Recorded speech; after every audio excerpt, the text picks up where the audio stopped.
السلام علیکم ورحمۃ اللہ وبرکاتہ۔ الحمد للہ رب العالمین والعاقبۃ للمتقین والصلاة والسلام علی سید الانبیاء والمرسلین وعلی آلہ واصحابہ اجمعین، اما بعد فاعوذ باللہ من الشیطان الرجیم، بسم اللہ الرحمن الرحیم۔ یا ایہا الذین آمنوا اتقوا اللہ وکونوا مع الصادقین۔ وقال النبی صلی اللہ تعالی علیہ وسلم المرء مع من احب۔ صدق اللہ العظیم وصدق رسولہ النبی الامین الکریم، ونحن على ذلك لمن الشاہدین والشاکرین والحمد للہ رب العالمین۔ انتہائی محبت اور عقیدت کے ساتھ تاجدار کون و مکان سرور دو عالم ارواحنا فدا حضور احمد مجتبی حضرت محمد مصطفیٰ صلی اللہ تعالی علیہ وسلم کی بارگاہ بے کس پناہ میں جس انداز سے میں آپ حضرات کو پڑھاؤں، میرے ساتھ مل کر پڑھیں۔ الصلاۃ والسلام علیک یا رسول اللہ، الصلاۃ والسلام علیک یا حبیب اللہ،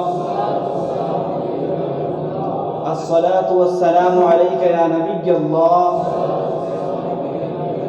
وعلی آلک واصحابک یا نور اللہ صلی اللہ تعالی علیہ وسلم۔ خیرات لینے آ گئے منگتے تمہارے خواجہ، خیرات لینے آ گئے منگتے تمہارے خواجہ، بھر دیجئے دامن مرادوں سے ہمارے خواجہ۔ اور مایوس جاتا ہی نہیں کوئی تمہارے در سے، مایوس جاتا ہی نہیں کوئی تمہارے در سے، مجھ کو بھی دے حسنین کے سر کا اتارے خواجہ۔ اور منگتوں کی رکھ لے لاج کر دے سب مرادیں پوری، منگتوں کی رکھ لے لاج کر دے سب مرادیں پوری، دامن پسارے آ گئے تیرے دوارے خواجہ۔ اور دیتا ہوں تجھ کو واسطہ غوث الورا کا مجھ کو، دیتا ہوں تجھ کو واسطہ غوث الورا کا مجھ کو، پھر مسجد نبوی کی دکھلا دے مینارے خواجہ۔ اور یہ جگمگاتا نور برساتا تمہارا روضہ، یہ جگمگاتا نور برساتا تمہارا روضہ، شرما گئے ہیں اس کے آگے چاند تارے خواجہ۔ میرے پیارے آقا صلی اللہ تعالی علیہ وسلم کے پیارے دیوانوں، سلطان الہند عطائے رسول معین بے کساں خواجہ معین الدین چشتی سنجری اجمیری رحمۃ اللہ علیہ کا مبارک مہینہ ہے۔ اس مہینے کی 6 تاریخ کو جن کا عرس سراپا قدس منایا جاتا ہے، اور یہ عرس صرف ہم اور آپ ہی نہیں بلکہ روئے زمین کے لاکھوں مسلمان، لاکھوں علماء، لاکھوں صوفیاء، لاکھوں اولیاء اور لاکھوں اغیار اپنے اپنے طریقے سے اپنے اپنے انداز میں مناتے ہیں۔ کوئی آستان عالیہ پر حاضری دے کر کے غریب نواز کو یاد کرتا ہے، کوئی غریب نواز کا ترانہ گا رہا ہوتا ہے، کوئی سلام پیش کر رہا ہوتا ہے، کوئی گھر بیٹھے غریب نواز کا کلام پڑھ رہا ہوتا ہے، کوئی آستانے غریب نواز پر حاضری دے کر کے بھیکاری بن کر کے خواجہ کے صدقے خدا سے مانگ رہا ہوتا ہے۔ غرض ہے کہ ہر بندہ اپنے اپنے طریقے سے اپنے اپنے انداز میں غریب نواز کے صدقے میں رب سے اپنی تمناؤں اور اپنی آرزوؤں کو پورا کروانے میں لگا ہوا نظر آتا ہے۔ مگر قربان جائیے عطائے رسول پر اور ان کی سخاوت پر ہم نے آج تک نہیں سنا کہ کسی نے غریب نواز سے کچھ مانگا ہو سچے دل سے اور اسے ملا نہ ہو۔ ارے بیماروں کو شفا بھی اس در پہ مل جایا کرتی ہے، بے اولادوں کو اولاد بھی یہاں نصیب ہو جایا کرتی ہے، مصیبتوں سے نجات بھی اس در سے مل جایا کرتی ہے، مگر شرط یہ ہے کہ سچے دل سے اور جائز طریقے سے مانگا جائے۔ میرے پیارے آقا صلی اللہ تعالی علیہ وسلم کے پیارے دیوانوں، ایک سوال یہاں پیدا ہوتا ہے کہ غریب نواز کا اتنا بلند مقام کیسے، اتنا اونچا مرتبہ کیسے؟ نہ تو یہ نبی ہیں، نہ یہ صحابی ہیں نہ تابعی ہیں، تو پھر ان کا مرتبہ اتنا اونچا کیسے، ان کا مقام اتنا بلند کیسے؟ تو میں آپ کو بتاؤں میرے ساتھیوں، جب کوئی انسان، جب کوئی بندہ اللہ کی محبت میں سرشار ہو کر کے، دنیا کو بھلا کر کے صرف اللہ کا ہو جایا کرتا ہے، اللہ اور اس کے رسول کا ہو جاتا ہے، تو پھر خالق کائنات بھی اس انسان کو اپنا محبوب بنا لیا کرتا ہے، پھر پوری دنیا اس کی گرویدہ ہو جایا کرتی ہے، اس کی محبت میں گم ہو جایا کرتی ہے، پھر اللہ رب العزت اس لوگوں کی مرادیں اس کی صدقے میں پوری فرما دیا کرتا ہے۔ آپ دیکھیں ہندوستان کے بادشاہ حضرت اورنگزیب عالمگیر رحمۃ اللہ علیہ ایک مرتبہ غریب نواز کے آستانے پر حاضر ہوئے، تو آپ نے دیکھا کہ ایک اندھا فقیر ہے جو غریب نواز کے دروازے پہ کھڑا بھیک مانگ رہا ہے۔ آپ چونکہ اسے پہلے بھی کئی مرتبہ دیکھ چکے تھے، کیونکہ آپ اکثر وہاں آیا کرتے تھے، آپ نے اس فقیر کا بازو پکڑا اور پوچھا، اے فقیر، تم اس در پہ، اس غریب نواز کی چوکھٹ پر کتنے سالوں سے یہاں حاضر ہو؟ تو کہتا ہے کہ 2-3 سال ہو گئے ہیں۔ فرمایا تمہارا یہاں آنے کا مقصد کیا ہے؟ تو فقیر کہتا ہے کہ میں تو اندھا ہوں، آنکھ لینے کے لیے اس چوکھٹ پہ آیا ہوں۔ جب اس نے یہ بات کہی تو بادشاہ جلال میں آ گئے، بڑے سخت لہجے میں کہا، تو پھر تمہیں اب تک آنکھ ملی کیوں نہیں؟ تم ابھی تک اندھے کیوں ہو؟ کہا اے فقیر کان کھول کر کے سن لے، میں ہندوستان کا بادشاہ اورنگزیب عالمگیر ہوں، غریب نواز کے آستانے پر، غریب نواز کے مزار انور پر میں فاتحہ پڑھنے کے لیے جا رہا ہوں، اور جب میں واپس پلٹوں تو مجھے تیری آنکھیں صحیح سلامت نظر آنی چاہیے، اور اگر تو اندھا ہی رہا میں تلوار سے تیری گردن اڑا دوں گا۔ اتنا کہہ کر کے آپ فاتحہ پڑھنے کے لیے تشریف لے گئے، اور ادھر وہ بھکاری بیچارہ ڈر کے مارے، موت کے خوف سے زور زور سے رونے لگا، غریب نواز کی بارگاہ میں فریاد کرنے لگا کہ اے معین بے کساں، اے غریبوں کے غریب نواز، آج تک تو صرف میں اندھا تھا، اب تک تو صرف آنکھ نہیں تھی، مگر اب جان بھی چلی جائے گی، آپ کرم فرمائیں، رحم فرما دیں، مجھ غریب کو آنکھیں عطا کر دیجئے۔ جب اس نے سچے دل سے غریب نواز کی بارگاہ میں رو رو کر دعائیں مانگی تو پھر غریب نواز نے بھی کرم فرما دیا، نگاہ کرم ڈال دی، اور کیوں نہ ہو دل سے جب آہ نکلتی ہے اثر رکھتی ہے، پر نہیں طاقت پرواز مگر رکھتی ہے۔ بادشاہ باہر تشریف لائے تو دیکھا کہ اس کی آنکھیں بالکل ٹھیک ہو چکی تھی، اور بادشاہ نے اس فقیر سے کہا، ہے فقیر اگر آج تو اندھا ہی رہتا، تجھے آنکھ نہ ملتی تو بھی میں تجھے کچھ نہیں کہتا، اور قتل کرنے کی جو بات میں نے کہی تھی وہ صرف اس لیے کہی تھی تاکہ یہ معلوم تو ہو جائے کہ تم غریب نواز سے سچے دل سے مانگ رہے تھے یا پھر یوں ہی مانگ رہے تھے۔ تو جب بندہ اللہ کا ہو جایا کرتا ہے، اللہ کی محبت میں سرشار ہو کر کے اللہ و رسول کا ہو جاتا ہے، تو پھر لوگوں کی دعائیں اللہ اس کے صدقے میں قبول فرما لیا کرتا ہے۔ آپ دیکھیں مسلم شریف کی حدیث مبارکہ ہے، حضرت ابو ہریرہ رضی اللہ تعالیٰ عنہ روایت کرتے ہیں، عن ابی ہریرہ رضی اللہ تعالیٰ عنہ قال قال رسول اللہ صلی اللہ علیہ وسلم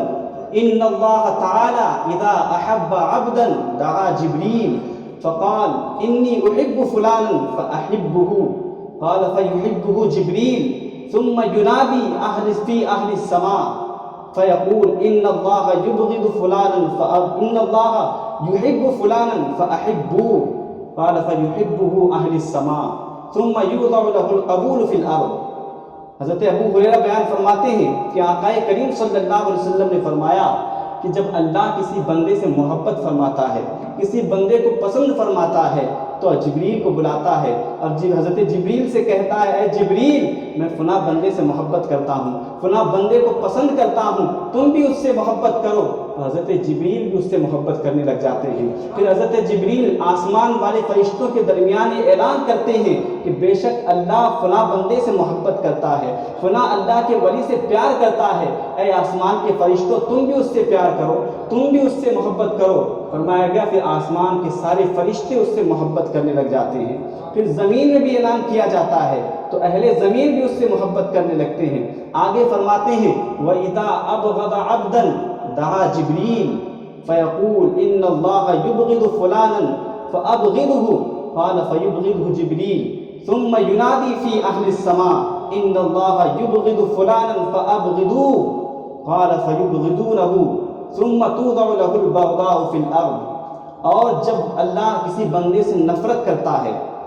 کسی بندے کو ناپسند فرماتا ہے، کسی بندے سے ناراض ہو جاتا ہے، تو حضرت جبریل کو بلاتا ہے اور حضرت جبریل سے کہتا ہے اے جبریل میں فلاں بندے کو ناپسند کرتا ہوں، فلاں بندے سے نفرت کرتا ہوں، فلاں بندے سے میں ناراض ہوں، تم بھی اس سے ناراض ہو جاؤ۔ تو حضرت جبریل بھی اس سے ناراض ہو جایا کرتے ہیں۔ پھر حضرت جبریل آسمان والے فرشتوں کے درمیان ندا کرتے ہیں، یہ اعلان کرتے ہیں کہ اللہ فلاں بندے سے ناراض ہے، فلاں بندے سے نفرت کرتا ہے، تم بھی اس سے ناراض ہو جاؤ۔ تو آسمان کے فرشتے اس سے ناراض ہو جایا کرتے ہیں۔ پھر زمین کے اندر بھی اعلان کیا جاتا ہے تو اہل زمین بھی اس سے نفرت کرنے لگ جاتے ہیں۔ میرے پیارے آقا صلی اللہ تعالیٰ علیہ وسلم کے پیارے دیوانوں، اس حدیث سے پتہ چلا کہ جب بندہ اللہ کا مقرب ہو جایا کرتا ہے، اللہ کا قرب خاص حاصل کر لیتا ہے، تو پھر پوری دنیا اس کی گرویدہ ہو جایا کرتی ہے، پھر پوری دنیا کی نظریں اس پر لگ جایا کرتی ہیں۔ پھر اگرچہ بندہ نبی نہ ہو، اگرچہ بندہ صحابی نہ ہو، اگرچہ بندہ تابعی نہ ہو،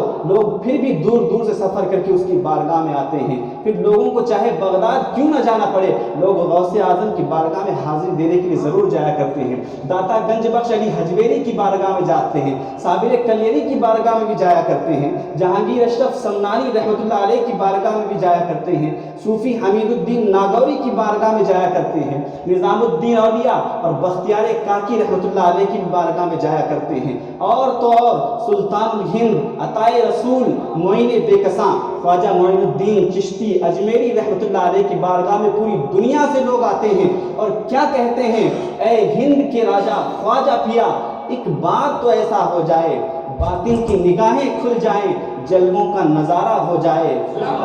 اور بیمار کی جلد آ کے خبر، اے میرے مسیحا دیر نہ کر، جینے کی تو شہرت ہو نہ سکی، مرنے کا نہ چرچا ہو جائے، اور ہوں اپنے وطن سے دور پڑا، کوئی بھی نہیں حامی اپنا،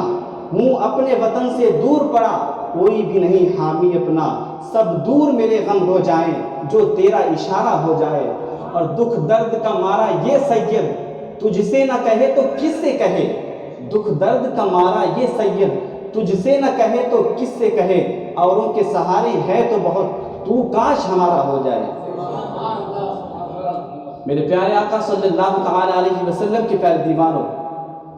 حضرت عبداللہ ابن مسعود رضی اللہ تعالیٰ عنہ روایت کرتے ہیں کہ ایک مرتبہ ایک شخص آقا کریم صلی اللہ علیہ وسلم کی بارگاہ میں حاضر ہوا اور عرض کی، یا رسول اللہ صلی اللہ علیہ وسلم، ایک مسئلہ پوچھنا تھا۔ فرمایا پوچھو۔ عرض کی، یا رسول اللہ صلی اللہ علیہ وسلم، کیف تقول فی رجل احب قوما ولم یلحق بہم، یا رسول اللہ آپ ایسے شخص کے بارے میں کیا فرماتے ہیں جو کسی قوم سے محبت کرتا ہو، جو کسی سے محبت کرتا ہو لیکن کبھی ان سے ملا نہ ہو، اس سے کبھی ملاقات نہ کی ہو؟ تو آقا کریم صلی اللہ علیہ وسلم ارشاد فرماتے ہیں، المرء مع من احب، جو جس سے محبت کرتا ہے وہ قیامت میں اس کے ساتھ ہوگا۔ اب آپ ذرا غور کریں، نبی نے کیا فرمایا ہے، جو جس سے محبت کرتا ہے وہ قیامت میں اس کے ساتھ ہوگا۔ تو اب آپ اپنا سوچیں کہ ہمارا حال کیا ہونے والا ہے۔ ہمارا تو کام بن گیا ہے، اس لیے کہ ہم ایروں غیروں سے محبت نہیں کرتے ہیں، ہم فالتو لوگوں سے محبت نہیں کرتے ہیں، بلکہ ہم تو غریب نواز سے محبت کرتے ہیں، ہم تو نظام الدین اولیاء سے محبت کرتے ہیں، ہم تو جنید بغدادی سے بھی محبت کرتے ہیں، غوث اعظم سے بھی محبت کرتے ہیں، جہانگیر اشرف سمنانی سے محبت کرتے ہیں، داتا گنج بخش علی حجویری رحمۃ اللہ علیہ سے محبت کرتے ہیں، صابر کلیری سے محبت کرتے ہیں، بختیار کاکی رحمۃ اللہ علیہ سے محبت کرتے ہیں، ہم تو علاء الحق پنڈوی رحمۃ اللہ علیہ سے بھی محبت کرتے ہیں، ارے ہم تو سلطان الشہداء امام حسین سے بھی محبت کرتے ہیں، ہم تو اعلیٰ حضرت سے بھی محبت کرتے ہیں، ارے ہم تو خلفائے راشدین سے محبت کرتے ہیں، نبیوں سے محبت کرتے ہیں، اور تو اور سید الانبیاء سیاح لامکاں فخر انس و جاں امام الانبیاء حضور احمد مجتبیٰ حضرت محمد مصطفیٰ صلی اللہ علیہ وسلم سے اپنی دل و جان سے بھی زیادہ محبت کرتے ہیں، اپنے والدین سے بھی زیادہ محبت کرتے ہیں۔ تو نبی نے فرمایا، المرء مع من احب، جو جس سے محبت کرتا ہے وہ قیامت میں اسی کے ساتھ ہوگا۔ تو نبی کے اس فرمان کے مطابق ہم قیامت میں غریب نواز کے ساتھ ہوں گے، ہم قیامت میں اعلیٰ حضرت کے ساتھ ہوں گے، ہم قیامت میں غوث اعظم کے بھی ساتھ ہوں گے، داتا گنج بخش علی حجویری رحمۃ اللہ علیہ کے بھی ساتھ ہوں گے، ارے ہم تو خلفائے راشدین کے بھی ساتھ ہوں گے، ہم تو سلطان الشہداء امام حسین کے ساتھ ہوں گے، اور تو اور رب کے محبوب ہم سب کے حضور نور علی نور حضور احمد مجتبیٰ حضرت محمد مصطفیٰ صلی اللہ علیہ وسلم کے ساتھ قیامت میں ہوں گے، جن کے بارے میں اعلیٰ حضرت یوں فرماتے ہیں، جن کا مقام یوں بیان کرتے ہیں کہ بخدا خدا کا یہی ہے در، نہیں اور کوئی مفر مقر، جو وہاں سے ہو یہیں آ کے ہو، جو یہاں نہیں تو وہاں نہیں۔ اور وہی لامکا کے مکی ہوئے، سر عرش تخت نشی ہوئے، وہ نبی ہیں جن کے ہے یہ مقام، وہ خدا ہے جس کا مکان نہیں۔ میرے پیارے آقا صلی اللہ تعالی علیہ وسلم کی پیارے دیواروں، سلطان الہند عطائے رسول خواجہ معین الدین چشتی رحمۃ اللہ علیہ کو غریب نواز کیوں کہا جاتا ہے؟ کیا وجہ ہے؟ نام تو معین الدین حسن چشتی ہے، غریب نواز کیوں کہا جاتا ہے؟ تو میرے ساتھیوں، اگر آپ لفظ پر ہی غور کریں تو آپ کو پتہ چل جائے گا کہ حضور غریب نواز رحمۃ اللہ علیہ پوری زندگی لوگوں کو نوازتے رہے ہیں، چاہے امیر ہو یا غریب ہو، سب کو نوازتے رہے ہیں۔ آپ تاریخ اٹھا کر کے دیکھیں، غریب نواز کی زندگی دیکھیں، پوری زندگی لوگوں کو نوازتے رہے، اور اب بھی نواز رہے ہیں، اور قیامت تک نوازتے رہیں گے۔ آپ دیکھیں، حضور غریب نواز رحمۃ اللہ علیہ کے بچپن کا زمانہ ہے، حضور تقریباً 10 سال کے تھے، عید کا موقع تھا، لوگ عید کی نماز پڑھنے کے لیے جا رہے تھے، چاروں طرف خوشیوں کا ماحول تھا، اور عید کے موقع پر ایک مسلمان کی خوشی کیا ہوتی ہے اسے بیان کرنے کی ضرورت نہیں ہے۔ ہر انسان خوشی منا رہا ہوتا ہے، چاہے امیر ہو یا غریب ہو، بچہ ہو یا بوڑھا ہو، سب خوشی منا رہے ہوتے ہیں۔ اور چونکہ غریب نواز رحمۃ اللہ علیہ تو اچھے خاندان سے تھے، بڑا عمدہ لباس پہن کر کے، بڑا پیارا لباس پہن کر تیار ہو کر کے عید کی نماز پڑھنے کے لیے تشریف لے جا رہے تھے۔ اچانک راستے میں دیکھتے کہ ایک لڑکا، نابینا لڑکا سڑک کے کنارے کھڑا ہے، پھٹے پرانے کپڑے ہیں، بڑا پریشان حال نظر آ رہا ہے۔ غریب نواز تو آخر غریب نواز تھے، اس لڑکے کے قریب گئے، سلام کیا،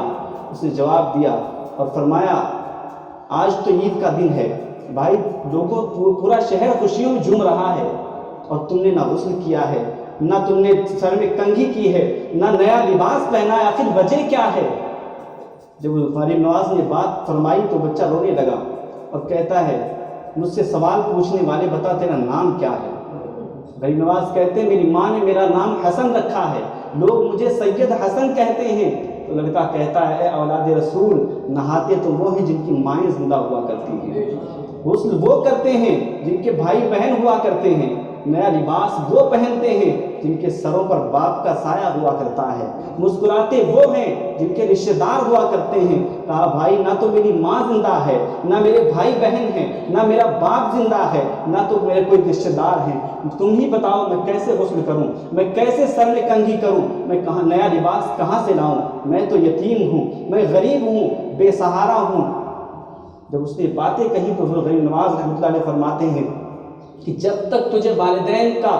پیار نہیں مل جاتا، بھائی بہن کا پیار تجھے نہیں مل جاتا، تب تک میں بھی عید کی نماز پڑھنے کے لیے نہیں جاؤں گا۔ اس لڑکے کو اپنے گھر لے کر کے آئے، ماں نے پوچھا، کیا ہوا، عید کی نماز ہو گئی؟ عرض کرتے ہیں، ماں عید کی نماز کیسے قبول ہو جبکہ ایک یتیم، ایک بے سہارا ہمارے محلے کے اندر سڑک کے کنارے رب سے فریاد کر رہا ہو؟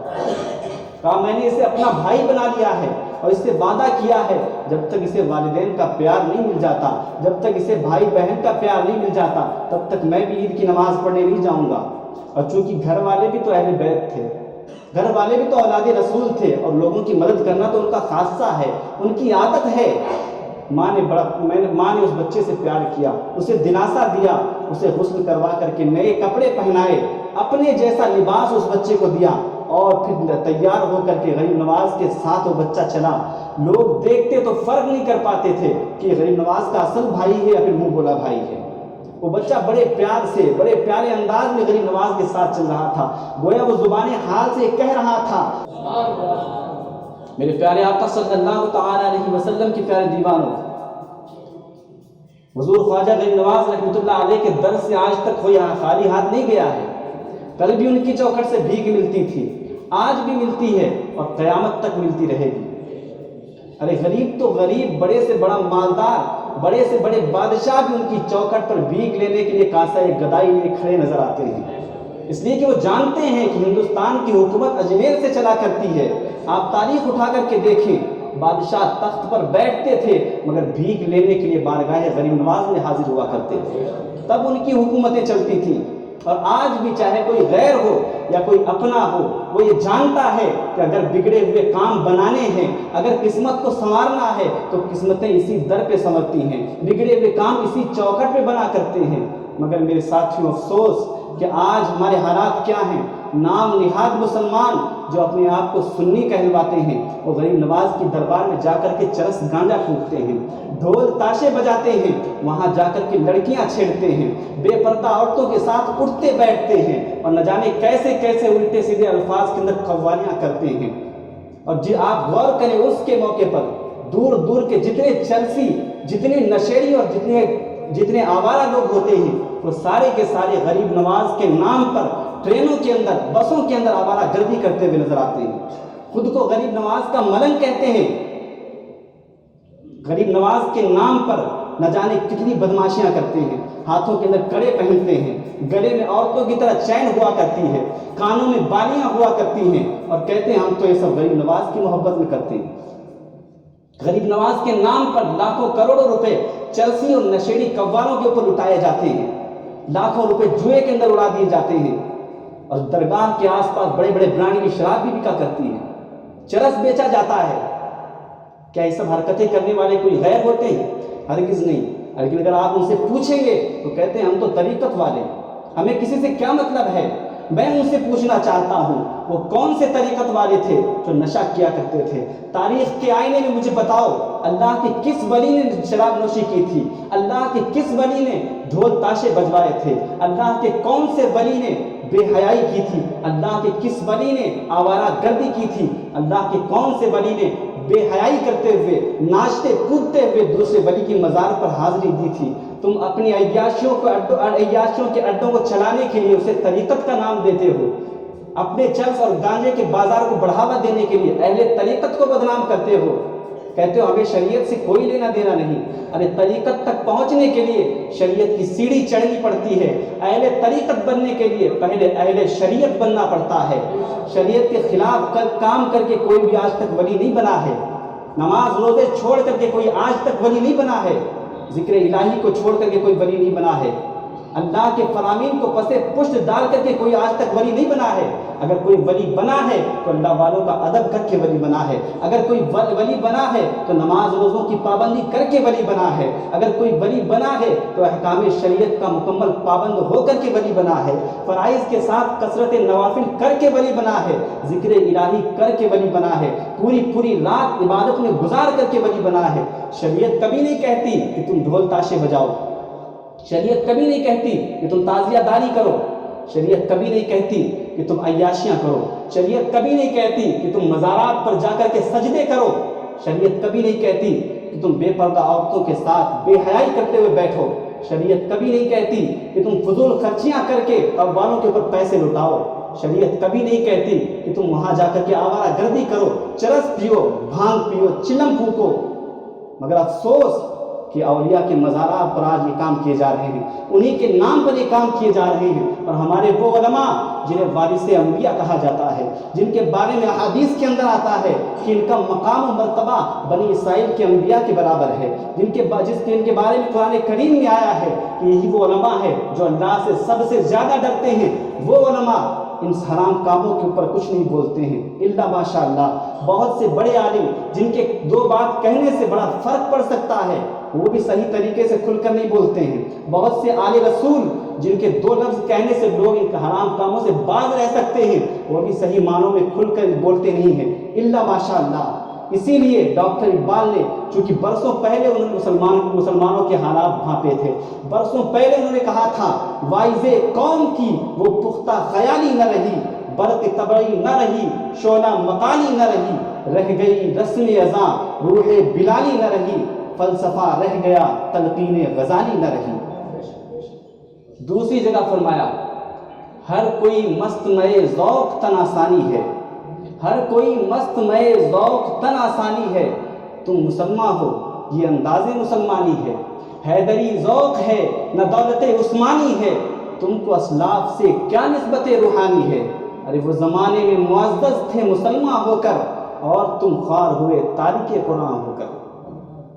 شور ہے کہ ہو گئے دنیا سے مسلمان نابود، شور ہے کہ ہو گئے دنیا سے مسلمان نابود، ہم یہ کہتے ہیں کہ تھے بھی کہیں مسلم موجود، وضع میں تم ہو نصارہ تو تمدن میں غنود، یہ مسلمان ہیں جنہیں دیکھ کے شرمائیں یہود، یوں تو سید بھی ہو مرزا بھی ہو افغان بھی ہو، تم سبھی کچھ ہو بتاؤ تم مسلمان بھی ہو۔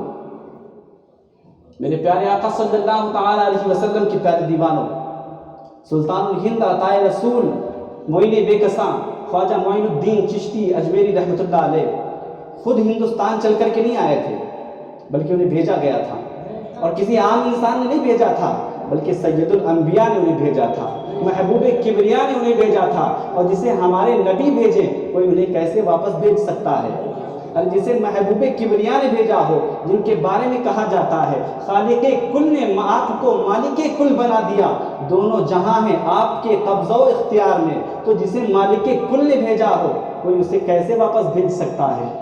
حضور غریب نواز رحمۃ اللہ علیہ مسجد مدینہ شریف کی مسجد قباء کے اندر کافی وقت تک عبادت خداوندی میں مصروف تھے، کافی وقت وہاں گزارا۔ ایک دن مقدر بیدار ہوا، نصیب جاگا، کونین کے والی رحمت دو جہاں صلی اللہ علیہ وسلم کا دیدار نصیب ہوا۔ آقا نے فرمایا اے معین الدین، ہم نے تمہاری ذمہ داری، تمہاری ڈیوٹی ہندوستان میں لگائی ہے، وہاں جاؤ اور دین کا کام کرو، لوگوں کو دین کی دعوت دو، ہمارے دین کی تبلیغ کرو، لوگ اسلام کی سربلندی کے لیے ہمارا کلمہ لوگوں تک پہنچاؤ۔ تو غریب نواز کو کسی عام انسان نے نہیں بھیجا تھا، اور خود چل کے وہ نہیں آئے تھے، بلکہ انہیں سلطان الانبیاء نے بھیجا تھا، سید الانبیاء نے بھیجا تھا، تو انہیں کیسے کوئی نکال سکتا ہے؟ بڑی کوششیں کی لوگوں نے، بڑا پریشان کیا، بہت ستایا، ہر طرح کی کوششیں کر لی، سب میں ناکام ہو گئے۔ جادوگروں کو بھی بھیجا وہاں کے بادشاہ نے، سپاہی بھیجے، طرح طرح کے ہتھ کنڈے اپنائے، مگر سب میں ناکام ہو گئے، سب میں جھک گئے۔ اپنے آپ کو عزت دار کہتے تھے، وہ بادشاہ کے پاس گئے، دربار میں پہنچے اور بادشاہ سے کہا ہے بادشاہ، آج سینکڑوں کی تعداد میں لوگ مسلمان ہو رہے ہیں، اپنا دھرم چھوڑ رہے ہیں، اگر ایسا ہی چلتا رہا تو پھر ایک دن تو پورا ہندوستان مسلمان ہو جائے گا۔ بادشاہ نے کہا بات تو ٹھیک ہے، اس فقیر کا کچھ تو کرنا پڑے گا، اسے ٹھکانے لگانا پڑے گا۔ تو جو وہاں کا سب سے بڑا پنڈت تھا، سب سے بڑا جو ان کے دھرم کا جانکار تھا، جو سب سے بڑا گیانی تھا، اسے چیلوں کو بھی ساتھ لے کر کے جاؤ اور اس فقیر سے مناظرہ کرو اور اسے ہرا کر کے ہمارے اجمیر سے باہر نکال دو۔ وہ پنڈت چلا، غریب نواز کی بارگاہ میں پہنچا، اور پہنچ کر کے غریب نواز کو دھمکیاں دینے لگا، مناظرے کا چیلنج کرنے لگا، للکارنے لگا، اور دوسری جانب حضور غریب نواز رحمۃ اللہ علیہ خاموش بیٹھے تھے، اللہ کی یاد میں مست تھے، اللہ اللہ کی صدائیں لگا رہے تھے۔ وہ اس طرح خدا کی یاد میں ڈوبے ہوئے تھے گویا ان کو معلوم ہی نہ ہو کہ چل کیا رہا ہے۔ مگر جب اس نے بہت زیادہ شور مچایا، بہت زیادہ بار بار مناظرے کا چیلنج کیا، تو غریب نواز نے نگاہ کرم اٹھائی، میں تو تیری پیشانی پر اسلام کا نور چمکتا ہوا دیکھ رہا ہوں، اور تو مناظرے کی تیاری کر رہا ہے، اور میں تو دیکھ رہا ہوں کہ تو جنتی ہونے والا ہے، اور تو کام جہنمی والے کرتا جا رہا ہے۔ ارے میں دیکھ رہا ہوں کہ تیرے ستارے بلندی پر چل رہے ہیں، اور تو اپنے ستاروں کو پستیوں کی طرف لے جانا چاہتا ہے۔ فرمایا ایسا نہ کر، بلکہ تیرا مقام اور ہے، تیری منزل اور ہے، تو کلمہ طیبہ لا الہ الا اللہ پڑھ لے، میرے نبی کی غلامی میں شامل ہو جا، میرے مریدوں میں شامل ہو جا۔ جب غریب نواز نے جملے کہے تو یہ بات اس پنڈت کے دل پر جا کر لگی، دل میں اتر گئی، غریب نواز کے قدموں میں گر گیا اور کہا لا الہ الا اللہ محمد رسول اللہ، آج سے میں بھی آپ کے نبی کی غلامی اختیار کرتا ہوں۔ مگر افسوس کہ آج ہم غریب نواز کا مشن فراموش کر بیٹھے ہیں۔ غریب نواز کا مشن کیا تھا؟ دعوت و تبلیغ تھا، دین کی دعوت دینا لوگوں کو، لیکن آج ہم ان کاموں کو چھوڑ کر کے قوالیوں میں مگن ہیں، ناچ گانوں میں مصروف ہیں، آج ہم بے حیائی اور بے شرمی کرتے نظر آ رہے ہیں۔ ہمارا کام تو تھا لوگوں کو دین کی دعوت دینا، مگر آج ہم 90% کام اس کے برعکس کرتے ہوئے نظر آ رہے ہیں۔ کاش ہم پھر سے اپنے مشن کی طرف لوٹ آئیں، کاش ہم پھر سے دعوت و تبلیغ کے میدان میں اتر آئیں، تو یقیناً ہمارا سماج سدھر سکتا ہے، یقیناً ہمارے معاشرے کے اندر سدھار پیدا ہو سکتا ہے، یقیناً ہمارا معاشرہ دنیا کی آنکھوں میں آنکھیں ڈال کر کے بات کر سکتا ہے، یقیناً وہ دن پلٹ سکتے ہیں جن کے بارے میں شاعر نے کہا تھا کہ مسلمان وہ مسلمان تھے جو میدان میں نکل آئے تو جوش حق سے قیصر اور کسریٰ کو کچل آئے، جہاں پہنچے زمین کو آسمان سے کر دیا اونچا، جہاں ٹھہرے در و دیوار کا نقشہ بدل آئے۔ میرے پیارے آقا صلی اللہ تعالیٰ علیہ وسلم کے پیارے دیوانوں، اللہ رب العزت کی بارگاہ میں دعا ہے کہ وہ ہمیں کہنے سننے سے زیادہ عمل خیر کرنے کی توفیق عطا فرمائے اور غریب نواز کے مشن کو عام کرنے کی توفیق عطا فرمائے۔ وآخر دعوانا الحمد للہ رب العالمین۔